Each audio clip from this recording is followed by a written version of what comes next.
Yeah. Welcome to tonight's meeting of the Armada Village Council. Please rise for the pledge of allegiance. I pledge allegiance to the flag of the United States of America and to the republic for which it stands, one nation, under God, indivisible, with liberty and justice for all.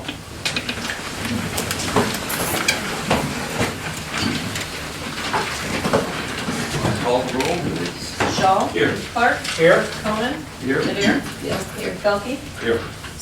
Durrett. Here. Garzik. Here. Hey, you have the agenda before you. Do I have a motion on it? I'll move to approve the agenda as presented. Support. All in favor? Aye.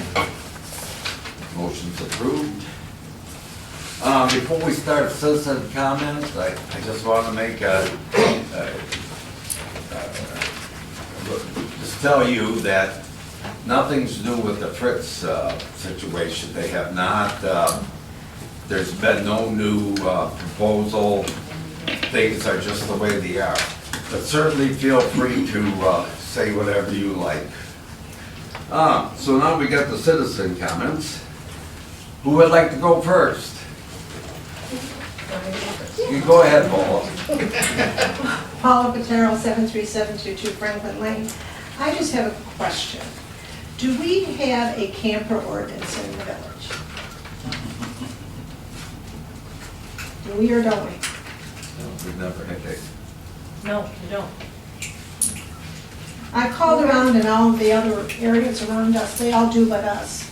Yeah, Really? I don't believe so. I should say that. I shouldn't just answer that. We but used to remember the complaint about the camper that was beside the house, and we came up with something that we had about it, had to be in the back one half of the property. I think there is something like that, but But I'm not I positive. stand corrected. Okay. Okay, who can we call to report a violation against that ordinance? The office. But call the office tomorrow and report what you want, and then, they'll check it out. Okay, because the only thing I'm concerned about, I don't care about campers. When it starts affecting safety, I have a real issue. Especially when they have a huge camper in their driveway crossing the sidewalk, but on stilts. And I can Yeah, tell you they are exactly not what. allowed to cross the sidewalk. Okay, well, this That's- hasn't. Okay. The other one is, he's in the driveway, but parks his car in the street, because he can't park in the driveway because his camper's there. And it's there 365 days a year. In the winter, they still park their cars in the street. And that plow has to go around it. We've seen it done that way. And I think there should be an ordinance on that. That Did you find can it? have your camper, if it's behind the sight line of the house and it's not impeding anybody's traffic, that's fine. I don't care. But when it's doing that, I have a real issue, especially I have a grandchild. And then they park on, in the driveway, on the sidewalk, and my granddaughter, I don't allow her to go in the street, so she has to turn around and come back, and we have to go around the other way. I'm just real concerned, so I will call tomorrow. Okay. Thank you. Did you find it, Jeff? I'll keep looking. I don't think the one provision covers it. Would anybody else like to speak? Is there, you can't find one, or? No, I said I'm looking at our zoning ordinance because that's the one that provides for setbacks, how far the vehicles can be stored. I don't believe we have a separate camper ordinance. I don't think we've ever enacted that, but there may be provisions under the zoning ordinance that may address this specific situation. Okay. Michelle's right, that parking across the sidewalk has nothing to do, any motor vehicle is in violation Wow. for that. So that one. There's a lot of that going on in the village. Yeah, so That's that beside one's the a little point. bit different, but we will take a look, if you give us the information, and we'll have somebody go out and take a look at what's. Okay, Yeah, well, call the office tomorrow. I will. Thank you very much, appreciate it. Anybody else? Brian Jarrett's 23604 Colonial. We have a code enforcement person. Yes. Do they have their own vehicle to drive around, or do they just sit at a desk waiting for phone calls? No, you drive around. They have their own vehicle? do they drive around and see like a camper or somebody parked over the sidewalk? Do they do that? Yeah, they should, I mean, Well, if that's if part of it's his there, job. you should see it Okay. as part of his job. Part of The sidewalk parking, I walk my dogs and same car is always parked there. And I wonder if code enforcement just. Is it after work hours, or is it, I mean, It's is it the same 24 kind of hours. hours? 24 hours, yeah. 24 hours is parked across the sidewalk. Okay. And I just wonder if the code enforcement comes by, don't they stop and just warn the guy? I'm okay with a warning at the door, say, hey, don't park across the Yeah, sidewalk. we just got our tickets to, Oh, well, start putting them on the doors. okay, good. Okay, good. Is there anybody else? They're not tickets, they're, yeah. Well, they're warnings. warnings. Yeah, that's what I meant. Warn you It's a about- notice, it's a notice Yeah, of notice. a potential violation. That makes sense. Well, you gotta start somewhere, so if that will work, then that would be great. Yep. But like I said, he has it there all year round, winter, and he parks on the grass part of his lawn. It's, you know, it's almost to the sidewalk, and it's just ridiculous. And we've complained about it for several years, and nobody's done anything, so that's why I was questioning it. Thank you. Would anybody else like to speak? Go ahead, Heather. Hi. Heather Lito, 23604 Colonial. I just wanted to say, again, and I'll always say when I'm talking to the council, that I am very appreciative of all the work that you all do. So we appreciate you. We know it's probably thankless at times, but we recognize the efforts that you put in for the betterment of our village. With that being said, I just wanted to correct something that I had stated at the first meeting on 9/8 regarding Mr. Fritz's property. I had said that at that time that I was in support of what his property is currently zoned for, the 16 single-family homes. But after delving into our master plan and really reading up on what McKenna wrote regarding the safety concerns within a few of the streets, Hallweg and Torrey in particular, I have changed my opinion on that. I think that I would ask if you could, when you are revisiting this master plan with McKenna, to really look and say, you know, is any type of development within the subdivision gonna really create more of a negative impact on the safety of the people that are walking or commuting. So that's all I have to say, so thank you very much. Thank you. Yeah, we thought when this place was packed that everybody was coming in to thank us, you know. I'll always say thank you. So, would anybody else like to speak? Okay. There's no presentations tonight, so administrative reports, I'm gonna speak out of turn, only because I just found this out today, just for council's knowledge. Becky is leaving in March. So I would like everybody's permission to kind of, you know, move forward with this replacement, so we can get somebody in here. It's gonna require a budget amendment because we're gonna have overlapping times of working. She's agreed to stay on 2 days a week, part-time, after March. So we'll only need somebody for 2.5 days a week. But I just want your blessing to, because we need to get started on it. I don't need a motion, I'm just informing you. yeah, So, go ahead, Yeah, get go started. ahead. all right. Just found out today or I would have wrote it up. I just wanted to add 16 years. 16 years. That's a Only long 4 time. less than me. Yeah, I know. Okay. I'm not very happy about it. But it's fine. I'll get over it. Did you turn the written report in on that? No, I didn't because I just found out. Oh, can I speak to, I don't have it in the agenda, but I just want to say the Cape Seal project, the ceiling's supposed to start on Thursday. If it rains too much Thursday, they're gonna do it Friday. Yeah, so And if just, it rains on Friday. well, It's rain all week. No. well, no, Friday and Saturday we're supposed to do Yeah, it's better, supposed to be, so. yeah. And if it rains a little bit, they said that they can still do it. It is, if it was like today, they could do it still, so I just want to let What's left everybody, to do? just the final coat. So it's just a coat of tar that goes over the top and then they roll that in? I don't know, Yes. I Dries don't and think, it's I done. don't think they roll it. I think it just spray it on, yeah.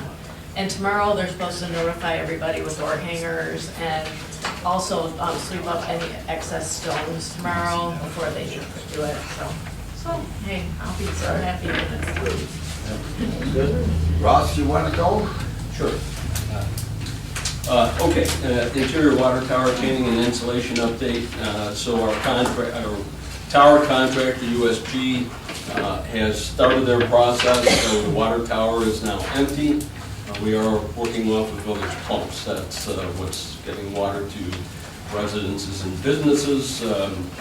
In the packet, we've got a schedule of what we expect to happen. There's 2 teams that'll be there to do the work. We are keeping our fingers crossed that on or about the 13th of October, the tower will go back into operation. So it depends upon the weather. It's epoxy paint, and weather conditions will affect the cure time. Well and pump efficiency testing, we've talked a little bit about this at the last couple of meetings. So we did have Northern Well and Pump out to start our pump and efficiency testing. Also something that was recommended by Eagle. Wells 7 and 8 tested very well, so we're confident in those. They did find stuck valves in well 6, and so they owe me the final results of that testing and an estimate to fix the valves in 6. Ideally, if we get that here soon, we could do that while the tower is down. That would be optimum. Final numbers from our lead and galvanized service line investigation. Council is aware that we've been working on this for approximately 3 years. The village didn't really have good records of the composition of the water lines from the water main into houses. We now have all of that information. At the last meeting, we did say we had 16 lead or assumed lead public water connections to houses. We've upped that by 1. It's a vacant lot, but the line is active, so we need to fix that. We'll be sending letters out to all of the affected homeowners here this week to let them know that we assume they have a lead connection. It should generally be a lead gooseneck to the water main. It's a small piece of pipe, but it is lead. Our intent is to fix that in next year's water budget, get all those 17 lead lines. Those are the ones that I'm concerned about. We do have approximately 49, I'm not going to say approximately because we counted them all. So we have 49 private lines with galvanized pipe. The state says that the village will pay to replace any lead lines and any galvanized lines up to the meter. Beyond the meter, which is usually in a resident's home or in a business, they are responsible for any galvanized lines that are in there. More to follow on that through the letters, and then I'm going to send out a general information letter a little bit later on this month or early next month to everybody in the village, just explaining what's going on. Continue to work the water sewer contract issue and the DPW supervisor retirement timeline. The last meeting, I intended to give you an updated schedule. It's now in your packet. It's just really showing, based upon when the DPW supervisor decides to retire, the timing it would take to get a replacement. So that's in the packet. Let me know if you have any questions about that. I did take up Mrs. Holland's offer for help, and we ran some AI excursions. I've actually done that myself as well, but they've got a more powerful tool than I do. AI really does consolidate the information and give you a much better idea of what we're looking at. And then the interesting thing is it can look at other municipalities' DPW operations, how many people are there, what are the jobs they do, and so on. So it does give you quite a bit of information. There's that little byline at the bottom that says results may not always be accurate, so you got to check. But anyway, we're doing that. It's providing a lot of good basic information for us. Update on the wastewater treatment plant easement effort. Jeff, I've got an acknowledgement of receipt, and I got another letter that said they will give me an answer shortly. So it's now going on 3 weeks. We'll see. I did talk to Commissioner Gorky a week or so ago, and so he's aware of it personally. I've mentioned before that somebody is donating a public drinking fountain, wants to put it in the vicinity of the Millside Garden.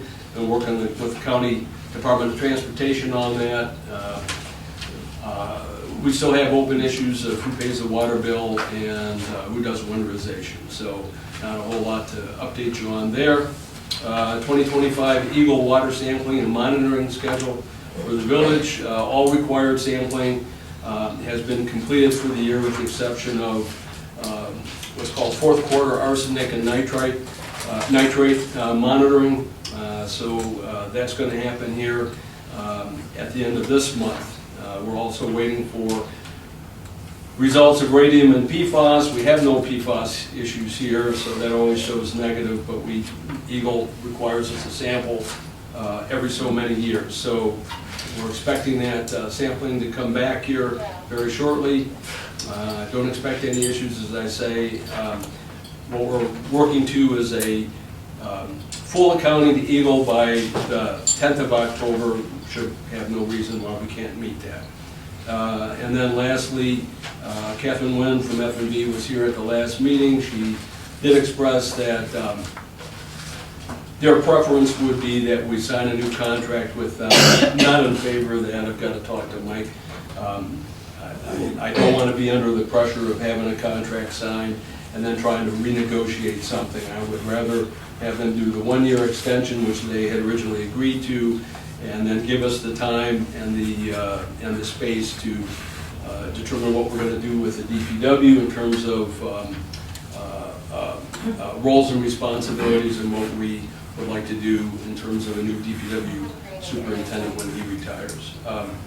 Last issue, Michelle, it's not on my paperwork, so get your pen out, and that is I'm submitting our, what I think is going to be our final TMF, that's Technical Managerial and Financial Grant Invoice for reimbursement to Eagle for work on lead service line activities. So be submitting that this week. Could potentially be another one. I think we'll wind up with $500 to $1,000 remaining. If I can spend it, I want to spend it. But if I don't get the current invoice in by the end of September, then we'll have to wait until the budget gets passed at the state level for reimbursement. Okay, that's all I have unless there's questions. Thank you, Ross. Yep. Okay, go ahead, Michelle. I gave you guys a memo, just a brief update on what's going on with the single waste hauler committee. Myself and Joe, Chris Cratchy, supervisor of the township, and Lori Panzik, his deputy supervisor, met. We met with Jeff. He has got all of the bid documents, I think, ready to go, but we're just in that holding pattern right now.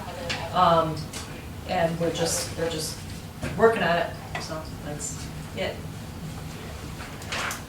Good. Yep, that's it. Anybody else? I had Mike? just a quick one. Sure. I had wanted to tell council that Catherine, Dan, and I met with Mutasish Saha, who's Dennis Ryan's replacement. It's Okay. written down for you. It in that is. email. I know. Check the spelling. I know. So she's a little bit newer to Eagle, and we walked the plan. She's asked some questions of Catherine in the lab testing, just to see how the things work. So she's gaining an understanding of how the plan operates. As of right now, there's no new updates, no problems. I just wanted the council to know that I did meet with the Dennis Ryan's replacement, and we'll see how it goes. Okay.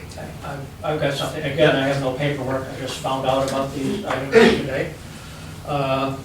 Depot Street is gonna be blocked tomorrow, it's blocked right now.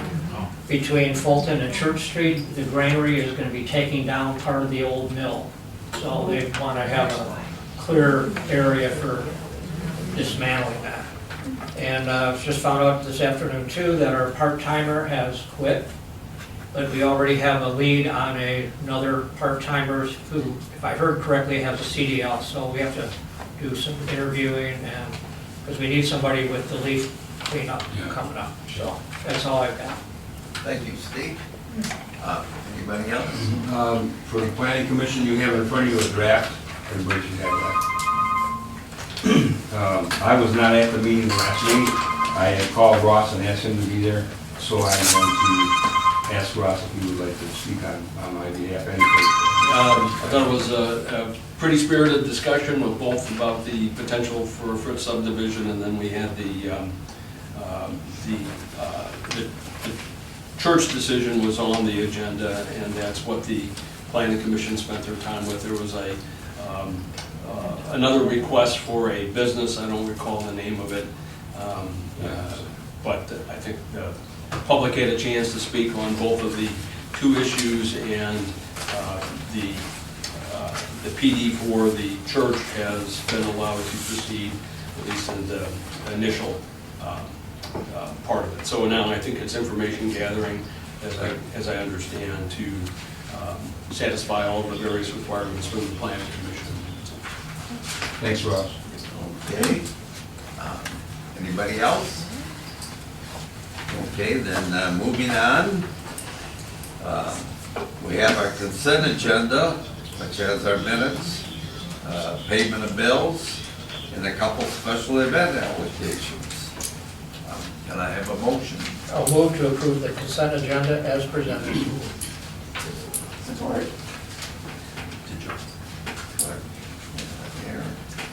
All in favor of the motion? Aye.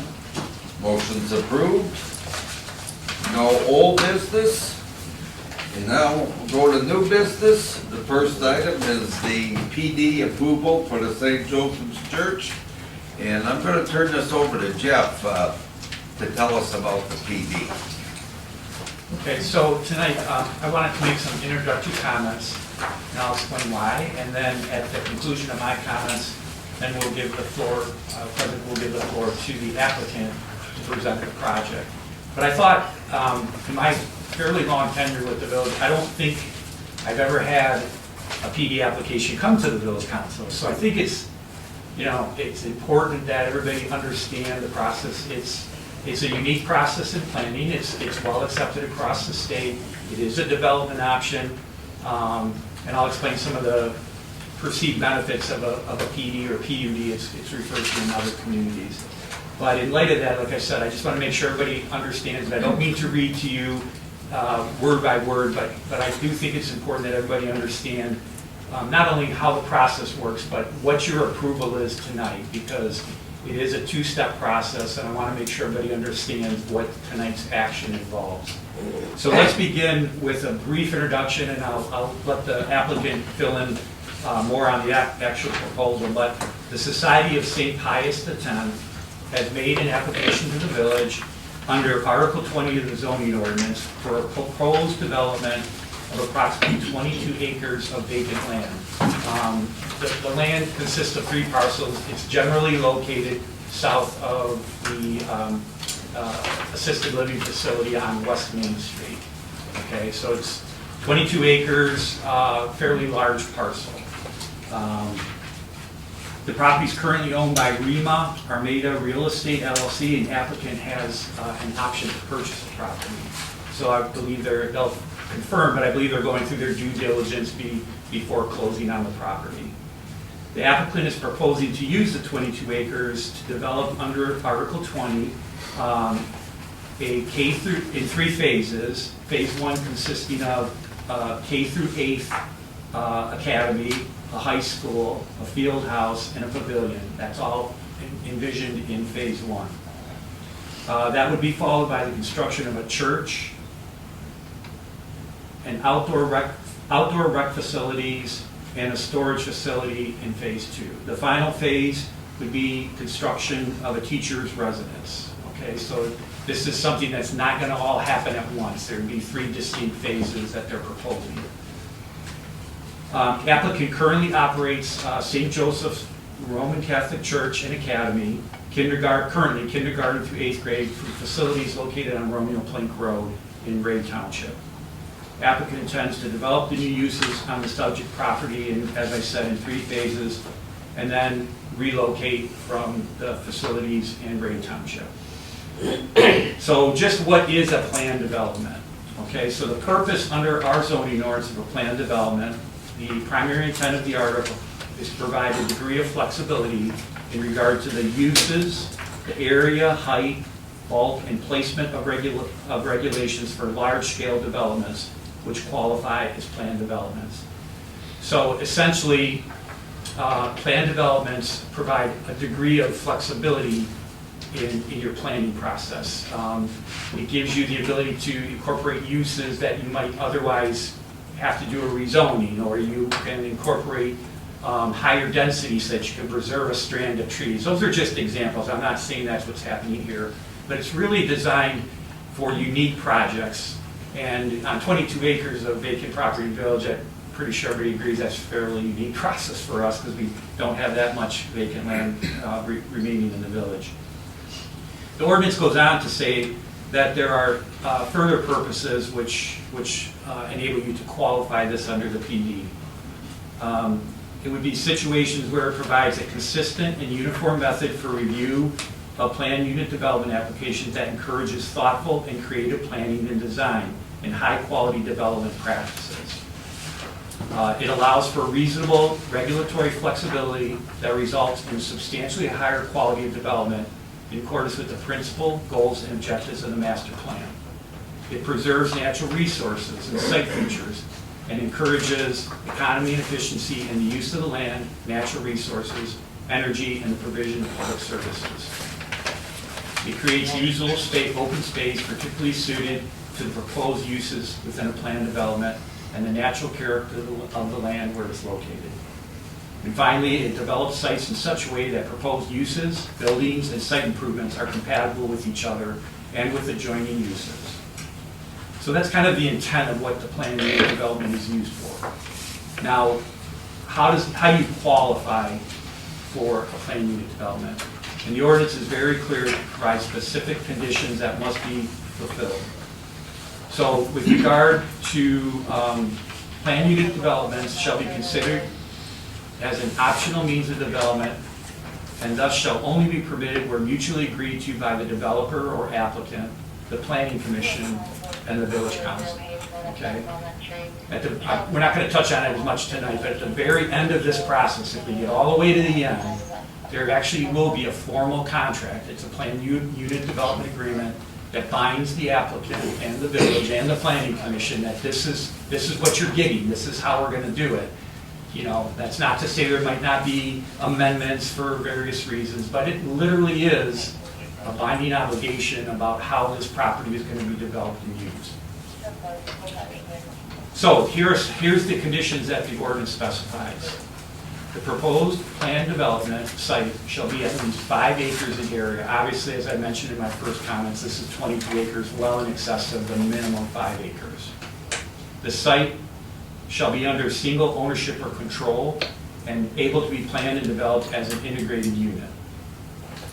As to location, the ordinance provides PD sites shall be limited to locations that have one or more of the following characteristics.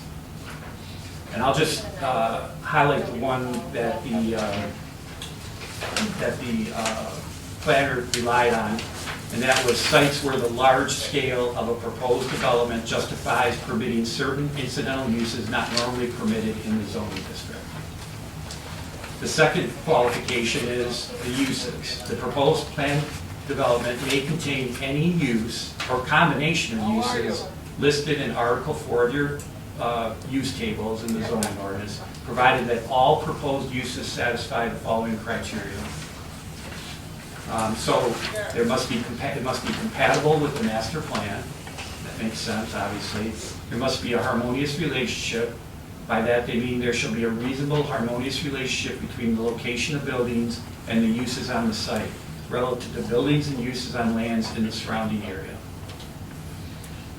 I'm not going to touch on the last one because there's not a significant, but the last one is a combination of residential and non-residential uses.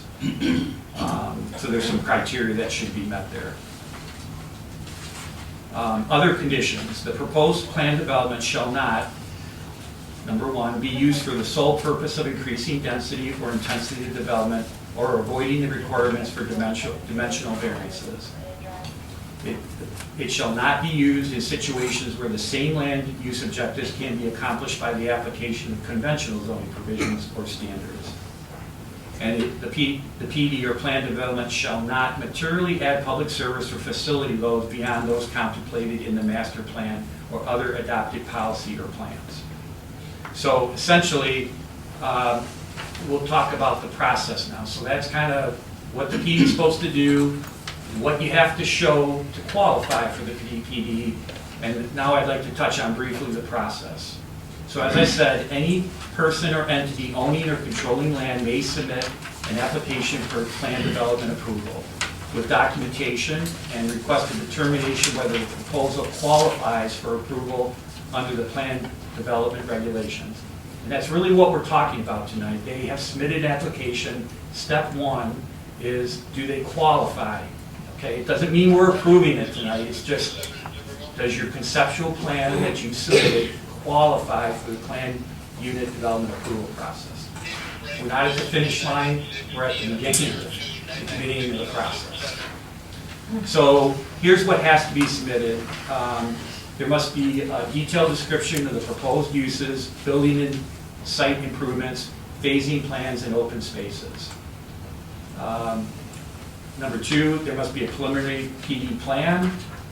Number three, this is not, if required, an impact assessment if required by the Planning Commission or Village Council in compliance with Section 1.13 of the ordinance. And then additional maps or plans or documents necessary to adequately describe the proposed project. So what has been submitted, I believe, Michelle, if you can correct me if I'm wrong, you have these documents. I'm sure that the applicant will reference these in their presentation, but they basically have submitted the plans for their site. Again, this is a concept plan. It's not site plans. They were not required to do site plans. It's literally, this is what we would like you to consider to qualify as for the plan development. So, the planner completed the requirement under the ordinance of doing a technical review. He's reviewed it, he's supplied, and I believe it's in your backup, Michelle? Yes. He provided, as he did to the Planning Commission, a detailed review of the submission by the applicant. There's also a requirement for a public hearing before the Planning Commission. That took place on September 15th. And at the conclusion of the public hearing, the Planning Commission recommended that the council qualify them for plan development. Now, that puts the ball in your court tonight, so that upon receipt of the report and recommendation from the Planning Commission, the Village Council shall review their findings and take action to approve with conditions, or deny the preliminary PD plan and set forth the reasons for their actions. A determination that the proposal qualifies for PD approval shall be accompanied by a description of the minimum conditions, not every condition, but the minimum conditions under which the proposal will be considered for final PD approval. So, again, I just want to reiterate, your task tonight is to consider the technical review by the planner, take into consider the applicant's presentation of what they're going to do.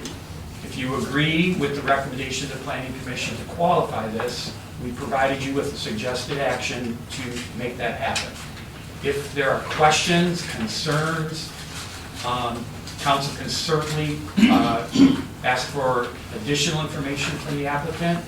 At that point, I would probably recommend that we postpone action until we get that additional information. But if you've read the planner's report, he was pretty detailed about what the applicant was required to provide. And although I was not at the meeting, I'm assuming from the recommendation to approve, the applicant satisfied the Planning Commission to qualify this development. So you've heard enough from me, Mr. President. If we could have the applicant step forward and conduct their presentation. I don't think they're prepared for a presentation. Well, the last We didn't three really tell them we had to do that. The last 3 meetings we had, our architect was here with all the big printouts and Yeah.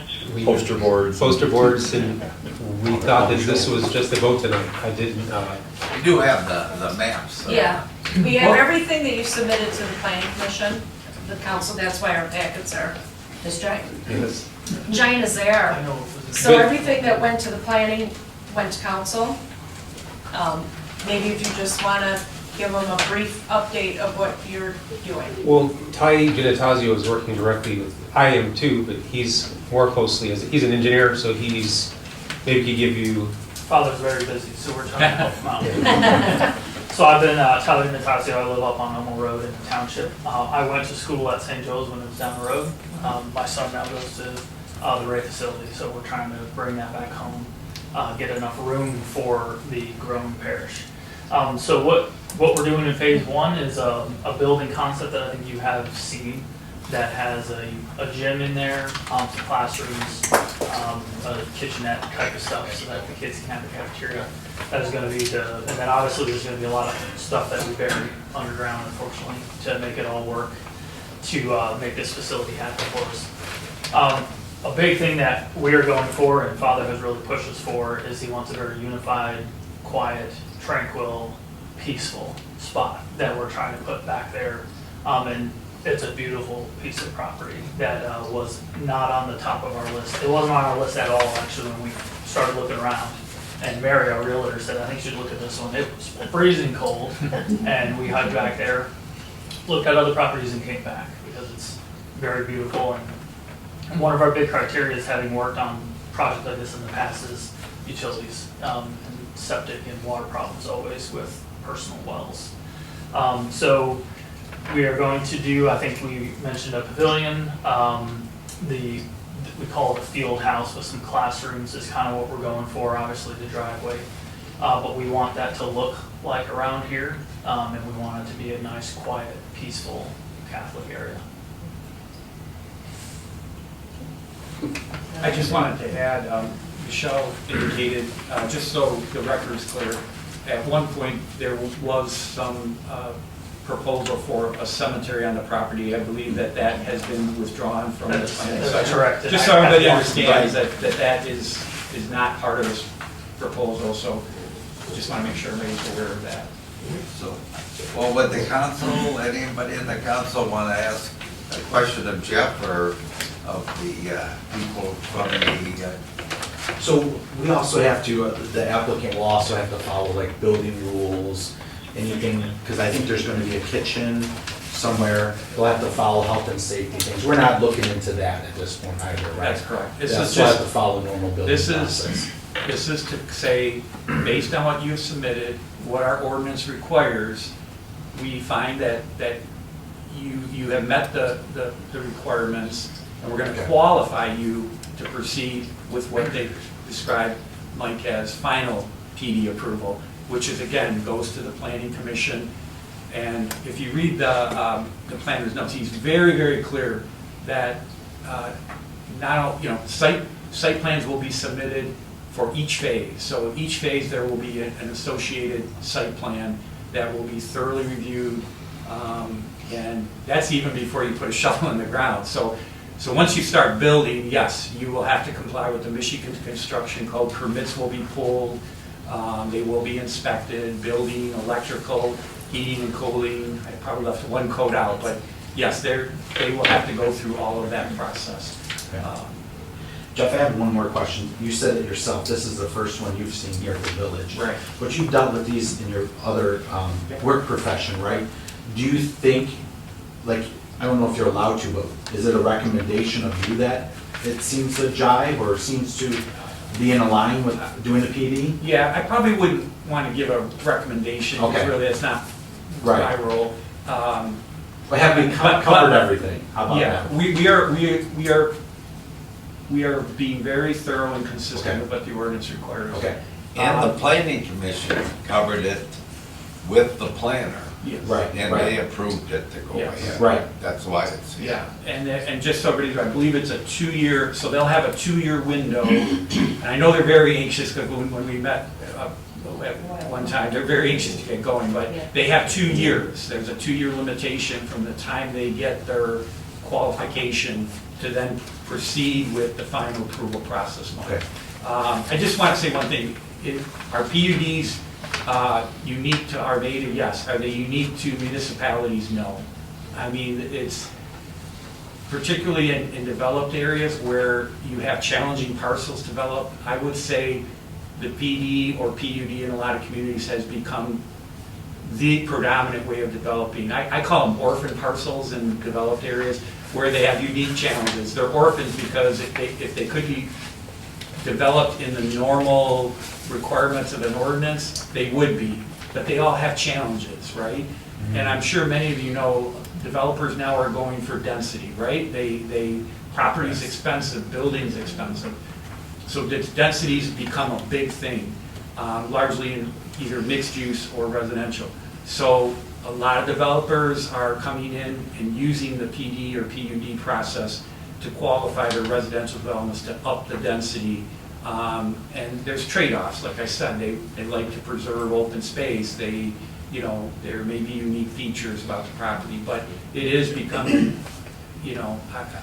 I used to see a lot of contract rezonings and rezonings, and it seems now that the PUD or PD process is really, in the last 5 years, taken off. Sorry. Thank you. If I may, we are not going for density. Right. No, I just meant in That's this. not why we're here. This is not a residential development per se.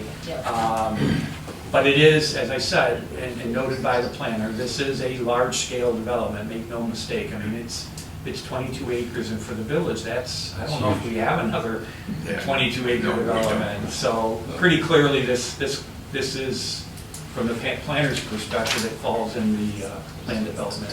Thank you. I just got a comment, looking at this, it appears that you're trying to save as many trees as you can. Yes. Okay. We even want one in the parking lot. just so everybody has a little bit of an idea, and certainly correct me if I'm wrong, but they're looking at 3 phases here. The first phase, they want to put in a field house, I think an elementary/high school, playground and pavilion. They want to get that in the first 1 to 5 years. The next 5 years, the church, soccer field, baseball, softball field, volleyball courts, garage and storage building. And then phase 3, 10 to 15 years, teachers, residents, in addition to the school if not needed. So it just gives you an idea of the scope of the project in the PD. I have a question. So in your first phase, the first building that you're putting out, will you hold your services there? Yes. So That's you the won't be in the intent. right township, will the elevator? Yes, as soon as we can get it complete, obviously, the intent is that what is going to later be used as a gym will be where the services are held. And approximately, how many people do you expect on a Sunday? So Father, I think we have about 300 people a week right now. 300 to 400 people a week right now. It's all part of the same motion. And some of them are from our area right around here. Right around our area. And 2 services. Yeah, two masses. And not just one service, right? It's split up into 2 masses on a Sunday morning. Okay, thank you. Yes. Dave, I have a question. Sure. For them. And I apologize, I have no knowledge of Catholic structure at all. But I see reference to like 3 different titles. This one's the application by the Society of St. Pius X. I see St. Joseph Church and St. Joseph Catholic The Academy. So there are different orders in the church, Jesuits, Franciscans, Dominicans, etc. So we are an order. You have the Marines, you have the Navy, you have the Air Force, etc. You have different branches, the military. We are a specific branch within the Catholic Church. Our branch, because of all the the way laws work, we have a headquarters in the United States, which is in Kansas City. And so our official title is Society of St. Pius X, or 10th, Armada, Michigan, Incorporated. That's our official title. Our DBA, our local title, is St. Joseph's Church and Academy. So there's a church or the parish, and then we run a small 70-student K to 8th grade school. And we do want to try to, our presentation of this is also to see whether we can fulfill all the obligations, to answer your question, Michael, so that we don't want to move into the property if we can't put in a small school, et cetera. Of course, that would have to be approved by the state for us, and we are approved by the state for running the schools, but when we do more things for the school to expand, that would have to be done by the state. And by Lansing, we probably would not put in, in our planning meetings, we've talked about doing an industrial kitchen. If we have a wedding or a funeral, we want to put together a banquet afterwards, should we just have our own industrial kitchen? But that requires an awful, it might be bigger than our little 400-person or 300-person parish can do right now, so we might just have a heat up. I think it's called a residential kitchen. It's just, you can just heat things up, but that's all that you can do. So that's what we have now, it's what we had in the old days. That's probably what we'll keep in the future, but we do want to see whether we can build these various things here, because we're being pushed by the owners to purchase a property 2 or 3 months ago, and we keep on delaying purchasing a property, because we don't know if we can build it, and also whether we have sewage and water abilities. But otherwise, we want to try to put those things together. If that answers your question or concerns. Have you done a feasibility study on that, Ross? I've already talked to some representative of the group, and we do have the water capacity. I've indicated that to them. We talked a little bit about a connected water line, not a dead-end water line. That would be important, I think, for the facility and the overall quality of your water. And of course, it's got to be the plumbing code. Right. So. Sure. And when we did West Main, we put a bigger water line in there. Yeah. It's 12 inches. Okay. And I spoke with Paul, our engineer, and I spoke with Kath on the sewer end, and we do have the ability to. The capacity there. Okay. Just to clarify again, what I did send the representative was a copy out of one of the pages of our water reliability study that we did in February. It shows that we're at 42% capacity, so that's 58% capacity is available for additional development. Okay, so are there any other questions for either Jeff or the gentleman, the father? Well, if there's no questions, do we have a motion? I'll make the motion that we be resolved to grant preliminary plan development approval of the application by the Society of St. Pius X for the planned development of the proposed St. Joseph's Church and Academy on 22 acres of vacant land, subject to the following minimum conditions: that the information presented and representations made by applicant in support of qualifying it, plan development under Article 20 of the zoning ordinance are accurate and remain accurate at the time applicant proceeds with final plan development approval. Number 2, that applicant eliminates the proposed cemetery use from the preliminary plan development. Number 3, that applicant addresses each of the outstanding issues as identified by underlying text in the village planner's August 21st, 2025 preliminary PD plan review. Number 4, that applicant comply with the 3 conditions set forth in the Planning Commission September 15th, 2025. Number 5, that except for satisfying the foregoing minimum conditions, applicant does not materially amend its plan development from that presented to the village council for purposes of preliminary plan development review. And number 6, that this preliminary plan development approval is intended only to provide direction for preparation of the final plan development plan, but shall not assure approval of the final plan development plan. Support. I think there's one word that was left off of number 4, Mike, if you may. Yeah. Okay. It really should say the September 15, 2025 recommendation.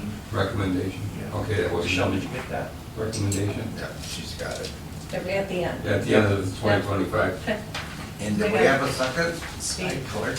I've got a question. Do we need to tie an address or tax ID number to this? I mean, it kind of describes it, but if you look at it 20 years from now, say, what is this and I where don't know if is it it? has an address yet. I don't think it has an address. Well, I saw on something that said part of 22600 West Main.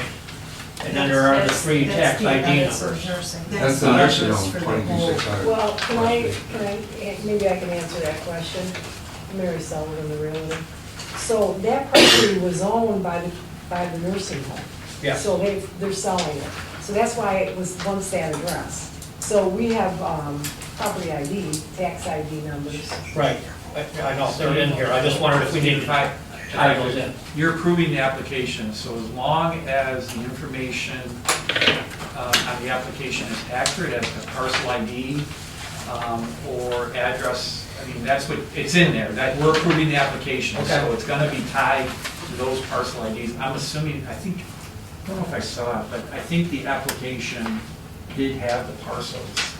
And they have submitted very extensive legal Third description. page has, Yeah, so okay, it's a great question, but it's all, you're approving their application that includes all of that Okay. they've submitted, and I believe there were very detailed legal descriptions and. See, now there's no money involved, we can just take a Those- regular call. Those three parcels do have individual IDs. Yes. I looked them up today to make sure they were all the vacant land. Okay, that's good. And they are. So at some point, I would assume somebody will have to assign an address to their development. Yeah, they'll have to be, the parcels, as noted by the planner, will have to be combined. Yes. We would not allow them to develop it, Right. but that's, again, this is just preliminary. Okay. We're not at that stage, but appreciate the question. We set the vote. Okay, all in favor of the motion signify by saying aye. Aye. Opposed? Motion's approved. Okay, moving on to item B. I think this is yours, Mike, Yeah. to approve Trojan Technologies. Okay, yeah, so this is the UV system. This is where the water goes as it exits the sewer plant before it goes into the creek. We have that control panel and light bulbs, UV light bulbs. So I'm asking, this was in our budget for the last 2 years. We just never got around to it and kind of pushed it off. So I'm making a motion to approve Trojan Technologies, quote QM 002576 for, I'm changing the amount, $4,642.27 for replacement parts for the UV system. Support. Thank you. The reason why I'm changing it is no sales tax. Becky's contacted Trojan, and they took the sales tax off and she filed the proper paperwork. Deanne originally ordered it, and they have to pay sales tax. Was it on again or what? Oh, yeah. Thank you. 4642.27. Michelle, you want to call the roll? Stewart? Yes. Shaw? Yes. Duffy? Yes. Clark? Yep. Conan? Yes. Adair? Yes. Garza? Yeah. Motion's approved. This must be your night, Mike. It's my night. Dan's been working hard. So, as you know, the basement in the south gallery flooded again. This was a couple months ago. We've been running some extended cores, but we really need to get the job fixed. I gave you pictures of what is proposed to be fixed. This is the second time now I've raised electrical plugs in an underground facility. So next time, we do not approve electrical plugs a foot off the ground. I don't know why we do that, but we did twice. So the first picture is going to be your main transformer, I believe. They're going to raise that up. I tried to draw it on my phone for you guys. We're going to raise it up about 1.5 feet, 2 feet. You want to go any higher than that, it's going to cost you serious bucks. Second one, we're moving this controller number 6 over. It gives us a couple inches, maybe a foot. It's the best we can do, but that one also flooded a couple months ago. Third picture, you can see the electrical plug. We're going to raise it up. Yeah. Second picture is the same one. It's, I don't know, maybe a foot off the ground. And that's what our sub pump is tied into. And when that sub pump is running almost 24/7 because it is underground and it is right next to the creek. How much are they raising that up? I don't know if it's in the quote. Like it's either 4 foot or 5 foot. Each quote is one or the other. Yeah, I'm not sure. Okay. So Dan got some quotes. He reached out to, did I put that in here? Okay, you got 2 quotes. He got 2 quotes, but he sent it to like 9 people. It must have been in his email to me. I apologize. Nobody was responding at the end of the day. He sent it out to several people. A couple came, only 2 came back with quotes. So he summarized, shucks, it bothers me, I don't have his write-up. Talking about 4 Oh, there's a second page. What's after this? Can you flip yours? Maybe? You already took mine. I didn't take yours. The 2 quotes are there. There was nothing else attached from Dan? I have Stevenson Electric and BFS. Oh, here. Did you need this? No, not that one. Yeah. No, never mind, I don't have it. Just make your motion. Anyway, so we're gonna go with the smaller price one for option 2. That's not right. Option 1, the smaller one for the south gallery. Right. We're not gonna run a new conduit out there, it's too much for right now.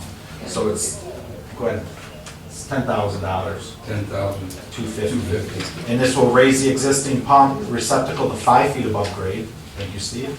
Remove and relocate the existing lower left motor that I showed you to a higher position. They will shut down the motor, control center, and move it. Transformer will, with the wall bracket, that's the one that they're gonna raise the whole thing, will be raised up and provide individual separate circuits for the lighting in the room and sub pump so that it doesn't go out next time it floods. Did you have any other questions? I'm sorry, did I cut you off? I'll make a motion. Yes. I'll make a motion to approve Stevenson Electric Company Option 1 in an amount not to exceed of $10,250 for electrical repairs to the south gallery. Support. Go ahead. Support. Want to call the roll? Stirritt? Yes. Adair? Yes. Shaw? Yes. Clark? Yes. Conan? Yes. Garza? Yes. Belkey? Yes. Motion's approved. Sorry, I didn't have that thing in there. I don't So, know where it is. upcoming agenda items?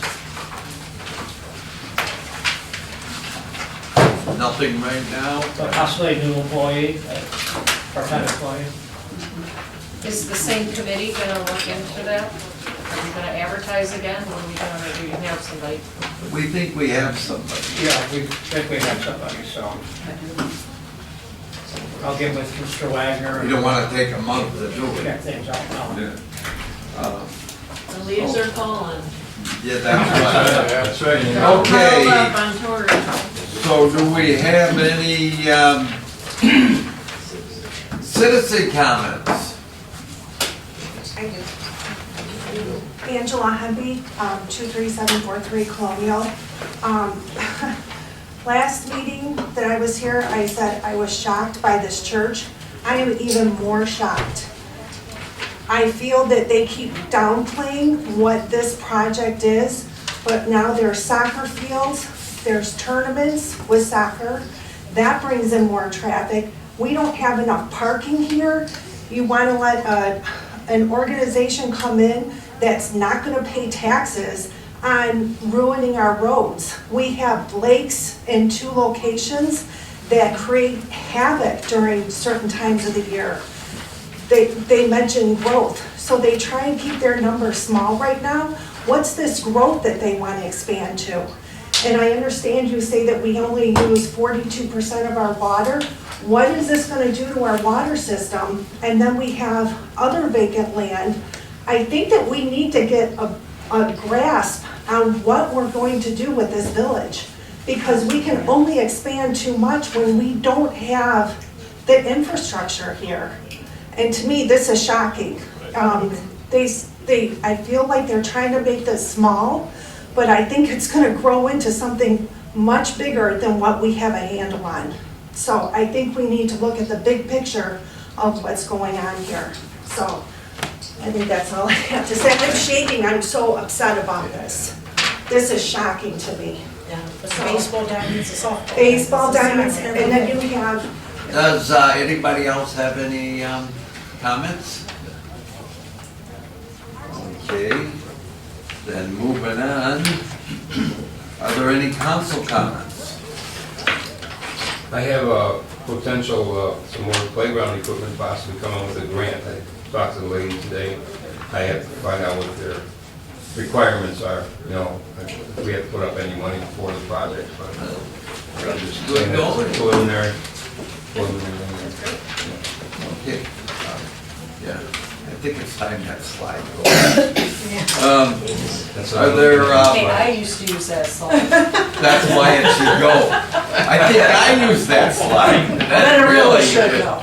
Okay. I second that. I Do won't we let have my any, granddaughter play it. Community events? You got two things in your packet, I think, right? The Knights of Columbus.